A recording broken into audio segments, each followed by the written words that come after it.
Tomoka State Park. Tomoka State Park. You know, being a Florida native, born in Daytona Beach, this is just a little north of Daytona Beach, up around your Ormond Beach area. A little north of that. This is actually off of the old Dixie Highway, the old scenic route. I'm gonna walk over there in a minute. There's a really cool statue. This is old Indian grounds. You gonna come down here? I'm gonna walk down by the water.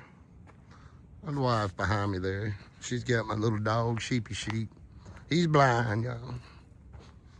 I'll walk down here. You gotta watch for, when you're in Florida, you gotta watch for alligators. Gotta watch for alligators. Snakes, but you gotta watch out for snakes everywhere you at. If anybody's watching this video, if you ever find yourself down in Central Florida, maybe you like to camp, you like to go to a little park for a day, get you a little lunch. They got grills here, place for sandwiches. They got kayak rentals. Check the place out, Tomoka State Park. It's a pretty nice place. It's really nice out here. Yeah, I got you on video a little bit because I got the dual screen going so people can see me too. But ain't nothing to see there. But, all right. All right, let's go check out the statue. All right. So I come down here by the statue and met a couple nice people down here. They got a pretty cool little setup going. They're gonna have a wedding. Man, met over there, his daughter is getting married. So I said, well, if you don't mind me asking, what time's the wedding? He started looking at his watch. And I think there was a little delay, some flight. I'm like, woof. Well, hopefully nobody got some cold feet, and we know if so, it wouldn't be the daughter, because Dad's right here would have got the phone call. This is cool. So I want to say, for all the years I've been in Florida, I've lived back and forth, born here. I have never come back to the back of Tomoka State Park to look at this. You know, I think all this comes with age. As you get older, as I gotten older, the entire history and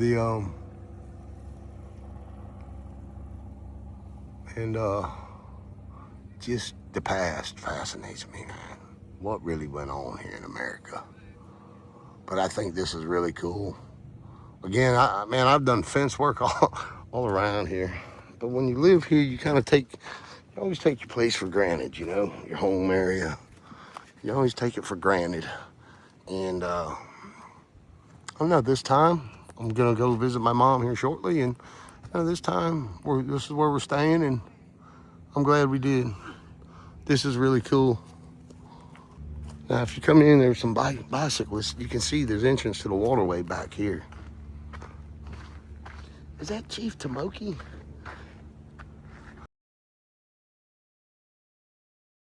Yeah, they had to do this after the fact. I mean, this ain't like something that they had back then, but regardless, it's pretty cool. I can find out some history on that. Beautiful Florida. Beautiful Florida. Say, you know, man, being young, living here, the beach, the water. Got some people out here canoeing. I've been out, you know, into the river, a place called Disappearing Island. Let's see what we got here. And again, I love the mountains, Tomoka Point. Mount Oswald, named for the late prehistoric Native American village that was located here in the Tomoka Point. The first European visitor, 1605, was Spanish soldier Alvaro Nexia. who was on a diplomatic mission to explore and establish peace between the native populations in Spain. He described the houses as having walls of tree trunks and conical thatched palmetto roofs. The chief's house was larger and rectangular in shape and was used as a meeting place for the people. It's a drawing of the village from 1564. Oswald was a rice and indigo plantation built in 1766 by West Indies investor and slave trader Richard Oswald. Oswald was for the invest the fortune he made by supplying bread to the British armies during the 7 Years' War. Oswald received a 20,000-acre land grant in 1764 and established a plantation house, barn, blacksmith shop, stables, a cornhouse, and slave cabins. In 1784, the plantation was removed to South Carolina when Florida returned to Spanish rule. The indigo plants still grow and thrive in Tomoka.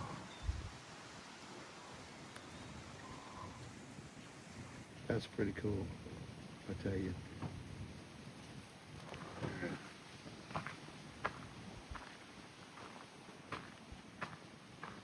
I hit this way and find the wife. I done left her behind, didn't I? Oof, that's not good. So for this section, I just kept my face off of y'all's screen. I'm not sure what's back here in this little section of the park.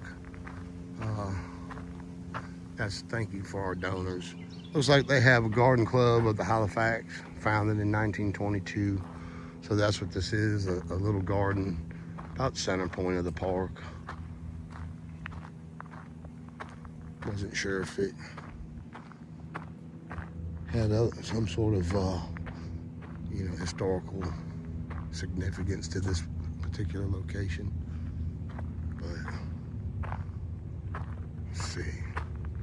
Take a look at this. I was saying in my other video, the time to be happy is now. The place to be happy is here.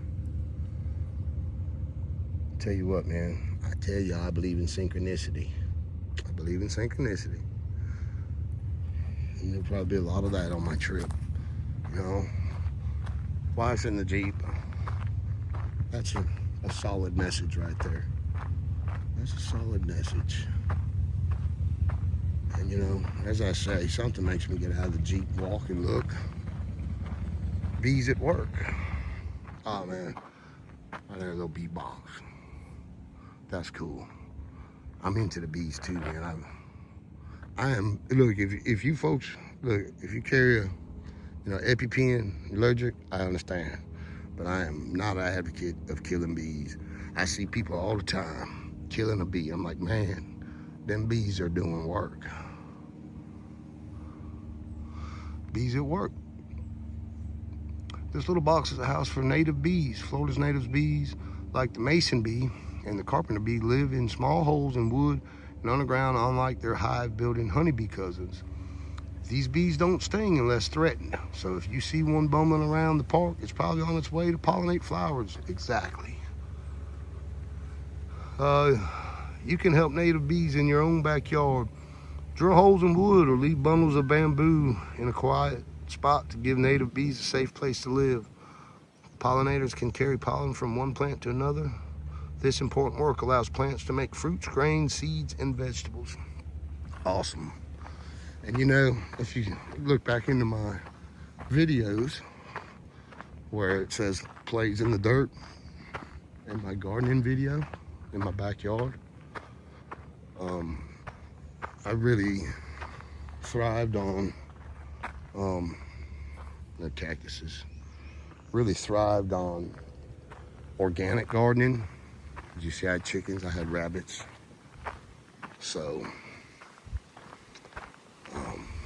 done a little reading and studying about bees. And as I said, my garden, man, I've been on a spiritual path, y'all, from 2011 up to the present time right now. Yeah. If you're interested in my insanity, You know, I'll probably share a little bit of this. But yeah, I never grew a garden in my life. And I started growing. But really what I learned off of that is I learned that there's a system, there's a ecosystem around us. And the more I learned about organic gardening and all, I started to realize, I mean, everything's alive, you know? Everything is alive. And everything has a purpose. Everything. So, all right, y'all. I'm gonna carry on. Check out my, oh yeah, I went shopping today. I went shopping today. And bought myself a Bluetooth speaker. I liked it. The guy at the store was like, man, why you get that one? I said, because it looks like it's a 1950s radio, you know? And that's gonna sit on my nightstand at home, and I'm gonna take it camping. I bought me a tripod and a hairbrush, but I bought a tripod for my camera, and I bought me a little 24-inch, and it's updating right now. But all this operates off my phone. Learning a little technology. But I'm happy with my Bluetooth speaker. Check it out. It's got some good sound to it. And when I'm in the camper with the AC running, it's that. It's got tremble, some bass. You split the sea wide open. Water in front, fear all around, and my past was closing in. There was no way out, just trust to fall apart. And when my strength was gone, I tell y'all what, man. I went and visited my mom earlier, and I wasn't there long.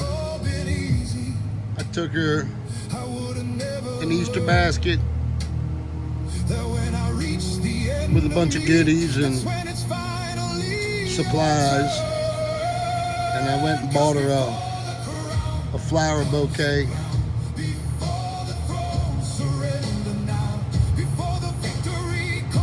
Yeah. Anyhow, a little tripod. It's a selfie stick. It's got a remote to operate my camera. So I think that's pretty cool. Sure. That Bluetooth though, I love it. all I wanted was your voice. I love it. But in the echo of the silence, And that thing sounds good. I know you can't hear it through the phone, but man, that thing, it's got a you good brought me to sound. my knees when I was asking just to win. Got a handle. So every broken piece Got a of good me sturdy would carrying learn to box. depend on you again. Got a good sturdy carrying box for traveling.